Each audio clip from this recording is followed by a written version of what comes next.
So today we're going to be comparing the Urbanista Stockholm Plus headphones to the original Urbanista Stockholms. Now I've used both of these headphones for a really long time. More recently I've been using the Pluses, but the originals still hold a special place in my heart. So let's compare. The original Urbanista Stockholm's case is a lot flatter, it's more rectangular. It feels less safe for the headphones themselves. The Urbanista Stockholm Plus's case, it feels a good bit sturdier and it feels much more secure. It really does feel like you could throw it onto the floor and it would be just fine. You can see on my silver copy of the Urbanista Stockholm Pluses, the case has taken a good battering, but it has successfully protected the headphones. Now, I'm not saying that the original Stockholm's case doesn't do that, but you can see the shape difference. Now the shape of the cases isn't the only difference between the two headphones. If we take a look at the earphones themselves, the original Stockholms are a much more circular shape, while the new Stockholm Pluses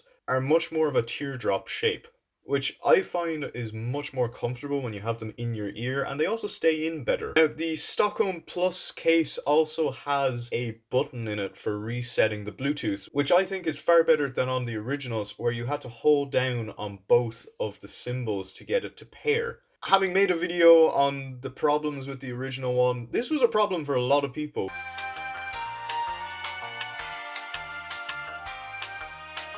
Now, something I much prefer on the Stockholm Pluses over the originals is that on the front of the case there are 4 LEDs to indicate how much charge is left in the case. On the original one there is one LED which is red and is beside the charging port. Now this LED flashes when the case is charging, but it also flashed when the headphones were in it charging, and it had this weird number of blinks that would indicate how charged the headphones were. Now, sound quality, the thing that we all really care about with headphones. The Stockholm Plus's sound quality is so good. It is immaculate. In comparison to the originals, the sound is good, but it feels almost kind of staticky, muffled kind of sound to it. It doesn't give you the premium feel that Urbanista would usually give you. And now I think the reason the Stockholm Pluses are so much better sounding quality is because on them there is these 3 little gaps in the shell to allow the sound to play into your ear. Now, battery life, that's another really essential thing when it comes to wireless Bluetooth headphones. The Stockholm Pluses have a battery life of around 20 hours. I'd find typically I'd get 3 hours out of the headphones before I'd have to put them back in the case, and over the course of a week I'd get just about